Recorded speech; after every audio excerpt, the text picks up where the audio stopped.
ხოლო ეს ორი ვიდეო მასალა არის წარმოდგენილი კოსტენე კოკაიას საქმეში და პროკურორმა ვერ მიგვითითა ბრალდების შესახებ დადგენილებაში გაჟღერებული წინადადება, რომ კოსტენე კოკაია ვინმეზე ძალადობდა, ვინმეს აყენებდა სიტყვიერ შეურაცხყოფას, უბრალოდ ზოგადად განმარტა ზოგად ჭრილში, რომ მე და თქვენ თუნდაც როგორ თქვენ ახსენეთ, ვიმყოფებოდით 4 ოქტომბერს თუნდაც საპროტესტო აქციაზე.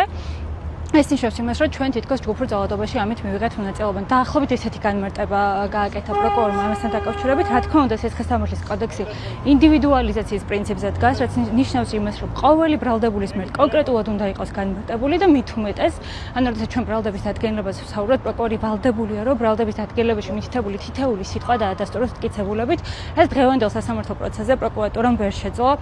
ვიხილეთ კადრები, რომელშიც სავარაუდოდ ჩანს ბრალდების მტკიცებით რამაზ ჯორბენაძე, თუმცა ხედავთ, რომ ის დგას მხოლოდ და მხოლოდ მშვიდობიანად. ჩვენ პროკურატურას დავუსვით კიდევაც კითხვა პროკურატურას, განხორციელდა თუ არა დაკავებული პირების მხრიდან რაიმე ძალადობა და ისინი ახორციელებენ მხოლოდ და მხოლოდ ბრალდების ფორმულირებასა და მის განმარტებას. აღნიშნე პროცესზე რომ ის როდესაც ღობდნენ რამდენიმე წამში გამოდის, რამდენიმე წამი დგას იქ და შემდეგ გამოდის და იქ აღნიშნე რომ ღობა ჩვეულებრივად დგას, არც აქცეული, არც რამე დაიზიანება არა. რამდენიმე წამი ეხება აღნიშნულ ღობეს, ხელს ურტყავს და ამით სრულდება და ვერანაირი მტკიცებულობით ვერ დასტურდება, რომ ან ორგანიზებული არ დანაშაულა, ის დანაშაული, ან ჯგუფური მით უმეტად დავიწურვას ან ნებისმიერის მხრიდან რაიმე დანაშაულებრივი ქმედების ჩადენა.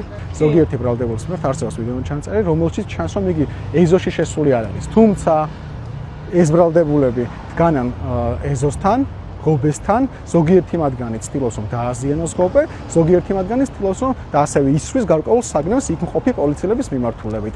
ის ბრალდებულები, რომელიც ზიან საბრალდებო სკამზე და რომლის მიმართაც გამოვიკვლიეთ დღეს ვიდეო ჩანაწერები, ყველას მიმართ ჩანს, რომ ან ერთ შემთხვევაში შედიან შიგნით და ცდილობენ შეჭრას სასახლეში, მეორე შემთხვევაში ზოგიერთი მათგანი ცდილობს ღობის დაზიანებას, ან აზიანებს ღობეს და ასე ცდილობს შეჭრას სასახლეში და ზოგიერთი მათგანი ისვრის გარკვეულ ნივთებს. როგორ ადგეთ ბატონო, რამე კავშირი ქონდათ ერთმანეთთან? იმისთვის, რომ ეს დანაშაული ქონდეს სახეზე, კონკრეტული პირები უნდა მოქმედებდნენ ერთიანად. რაც ჩანს ყველა ვიდეო ჩანაწერში, ეს პირები მოქმედებენ ერთიანად, ერთი საერთო მიზნიდან გამომდინარე და მოწოდების შემდგომ მოქმედებს ყველა. შესაბამისად, სახეზე გვაქვს ორგანიზატორები. ისი მოწოდები? ორგანიზატორები. რას აკეთებენ? ერთმანეთთან რამე კავშირი აქვს? აი ჯგუფურობა. კიდევ ერთხელ განვმარტავ, იმისთვის, რომ ეს დანაშაული ქონდეს სახეზე, უნდა იყოს რამდენიმე წინაპირობა. ის, რომ ეს პირები მოქმედებდნენ ერთად, ახორციელებდნენ მსგავს ძალადობრივ ქმედებებს და მოქმედებდნენ ორგანიზატორების მოწოდების შემდეგ, რაც სახეზე გვაქვს ასევე